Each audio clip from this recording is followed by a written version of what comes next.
Hey Angus, can you say hello? Hi, buddy. You got something by your nose. It's ready for story time. You gonna sit over by the couch? Alright, we're gonna read about Carry On Mr Bowditch with Jean Lee Latham. We're on chapter 10. Alright, let's say hi to everybody. Hello everyone. Welcome to Miss Rose's story time. Today we are going to be reading chapter 10 on Carry On Mr Bowditch. You can get this from Amazon or your local library or anything like that and follow along. Let me know for those that already have the book. Let you know what page we're going to be on today. It will be chapter 10. And let's see here. The drumming you hear is one of my sons upstairs playing the drums. He would like us to read our next book. He would like it to be Bronze Bow. And so that will be after we're done reading this book. So let's go to chapter 10. And chapter 10 is on page 79. Alright, you want to read 30 minutes every day to get your reading muscle stronger. 20 minutes to stay the same. Less than that, you lessen your muscle. So let's read, because when you know how to read, you can do anything. Alright, I'm going to set this up right here. My husband has changed an engine compartment before reading. I learned how to do balloon shapes by reading and many other things. So it's really good to know how to read. Okay, here we go. So, chapter 10 is titled Freedom. Okay? Alright, freedom. Later that same morning, a boy brought Nate a note from Nathan Reed, who had opened an APOTHECARY. So when I come to a word I'm not sure about, I have to break it down. So apothecary shop in Salem. Dear Nate, I have an apprentice in my shop who's interested in scientific things too. If you'd like to come around on Sunday evening and talk with us, we'll enjoy having you. Yours sincerely, Nathan Reed. During the rest of the week, Nate looked forward to Sunday evening. Mr. Reed certainly would be an interesting man to know better. He was a jack of all trades who was a master of them too. There's that saying, jack of all trades, a master of none. That means a person that can do a lot of things, but they just do a little bit of everything okay, but none of it excellently, because they haven't given a lot of their time to one or a few things. But I guess this man can do a lot of things, plus he's really good at them. So I guess that's what they mean here. Nate had heard stories of Mr. Reed's days at Harvard. How when Nathan Reed was just an undergraduate, studying Hebrew, the professor in charge of the class got sick, and young Nathan Reed had taken over the class and taught it. Well, that's impressive. He graduated with honors and had come to Salem and studied medicine. Then he had decided to open his apothecary shop. Besides all his interest in medicine and drugs, he liked to work with machinery. He had applied to Congress for a patent on a steam engine he had made to run a boat. He had also tried to get Congress to give him a patent on his idea for a steam wagon, too. But the congressman said that idea was so crazy they wouldn't even consider it. On Sunday evening, Mr. Reed showed Nate his workbench, his tools, and his books. You're welcome to use anything here, he said. He opened one heavy leather-bound book. This is one of the best things I have, but it's French. Do you know French? Mr. Reed said, I'm sorry. Not yet, Nate told him, but I could learn it, and he told Mr. Reed how he was studying Latin. Mr. Reed said, "Good idea. A grammar, a New Testament, and a dictionary, eh? I can let you have those in French." Late the next afternoon, when Nate had a few minutes of free time in the chandlery, he opened the New Testament in French. He repeated the opening words of the book of John to himself in English. "In the beginning was the Word, and the Word was with God, and the Word was God." Then he read it in French. Hopefully I can do this. Let's see. Au commencement était la parole, et la parole et Dieu, et la parole et Dieu. Okay, now all y'all that know French out there, all y'all is Southern for yous guys, and all the other different ways we can say that in America. Anyway, if any of y'all know French, please put in a recording of how to say that in French. I would greatly appreciate it. You can also write me at 232 Old Swainsboro Road, Twin City, Georgia, 30471. That's P.O. Box 232. Okay, let's continue. Page 81. Frederick Geordie came in the shop. "I hear you want to study French, Mr. Bowditch. Maybe we could trade lessons. You could help me with my English, and I'll help you with French." He saw the New Testament. "You're beginning already, eh?" "I've just looked at the first sentence," Nate said, "but I already see two words that are just the same as in English. Commencement and..." Mr. Geordie clutched his head. No, that isn't the way to pronounce it." "Why not? It's the way it's spelled, but you must learn to pronounce it in French, like this." And Mr. Geordie gave the word its French sound. Nate said, "I don't see how you get that out of it. French pronunciation must be crazy. See, different languages have different pronunciations for the alphabet. Like we'll say A, B, C, D, E, F, G. And then in Spanish it's A, B, C, D, E, F. So, E, J, K, right? Okay, now my Spanish people can give me notes too. Okay, so let's continue. There we go. "Not at all," Mr. Geordie insisted. "It is English pronunciation that is crazy. Take 3 words. Rough, R-O-U-G-H, cough, C-O-U-G-H, and dough, D-O-U-G-H. Excepting for their first letter, they are all spelled alike. But how are they pronounced?"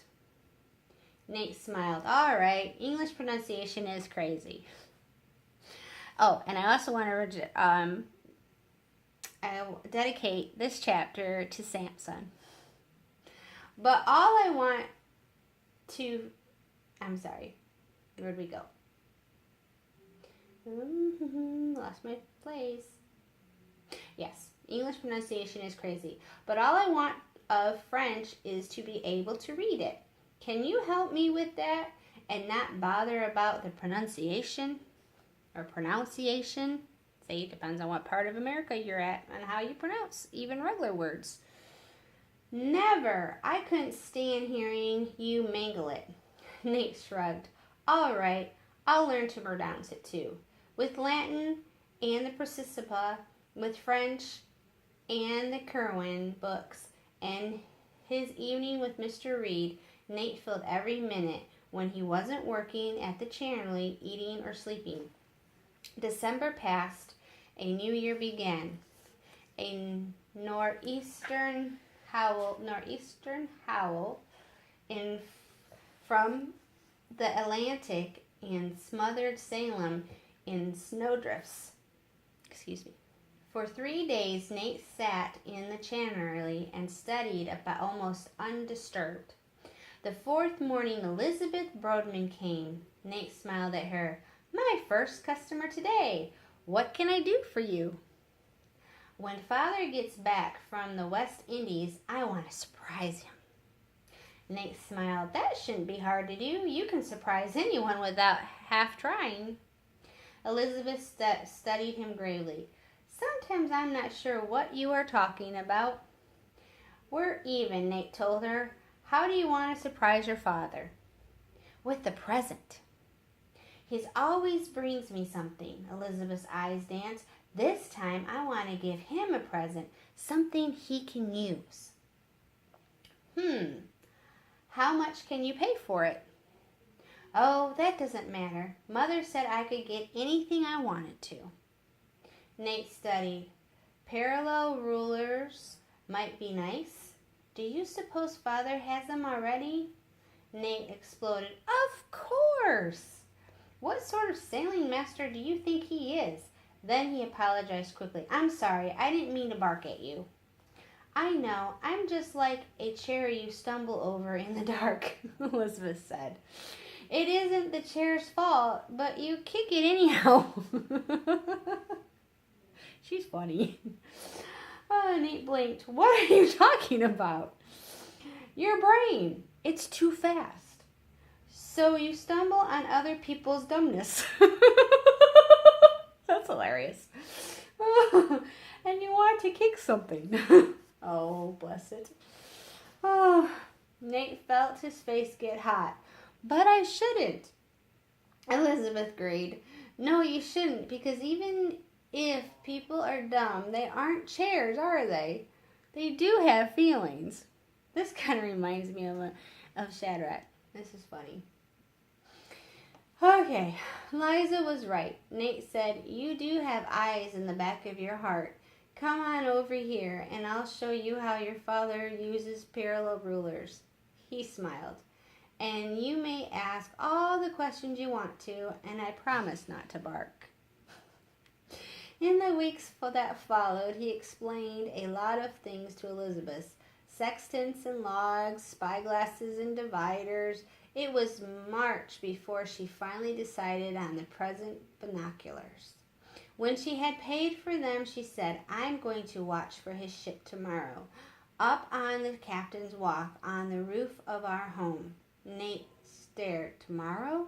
Why are you sure he'll come tomorrow? Elizabeth flushed, fingering the screw on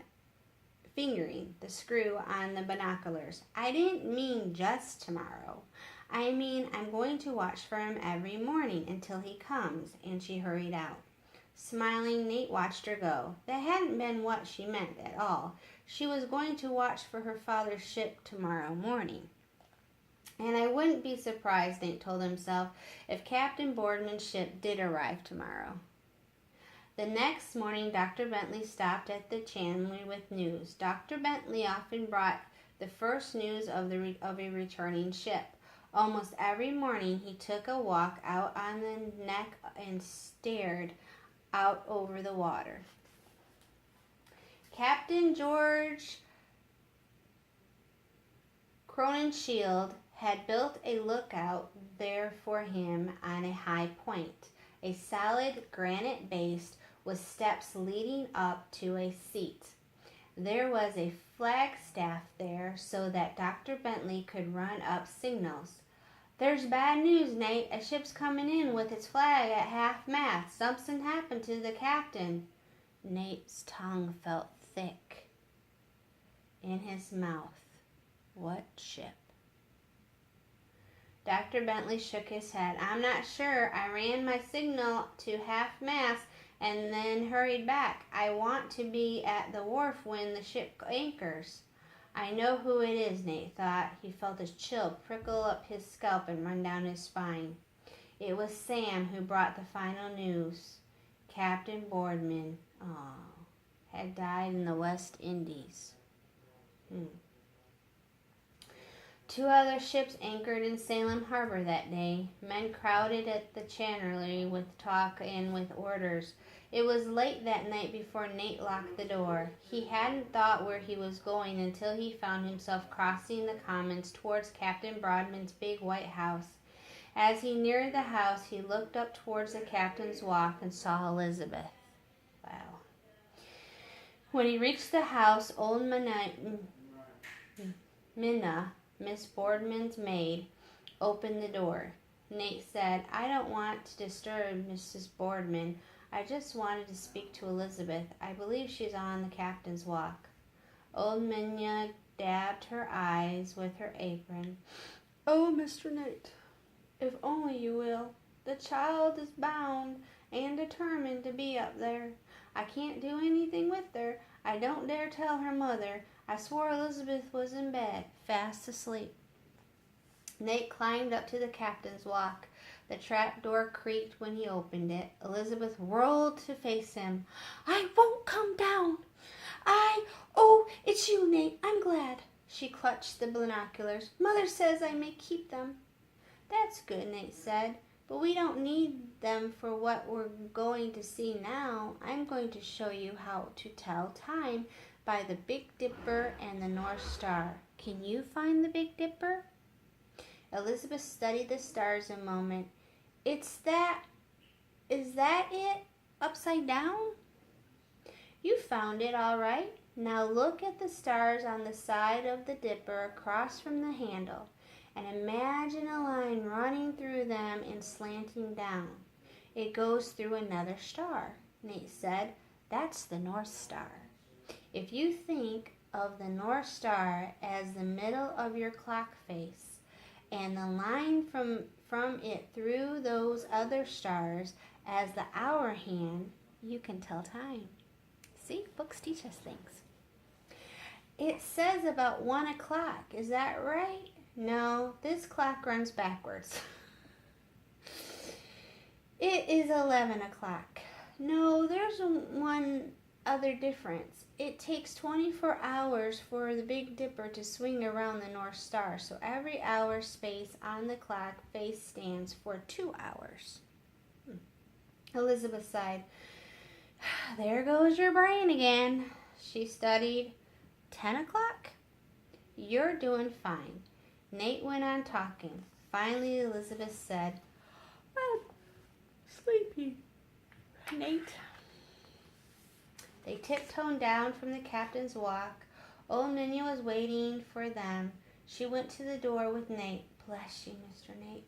I don't know what you said to her, but there's peace in her eyes now."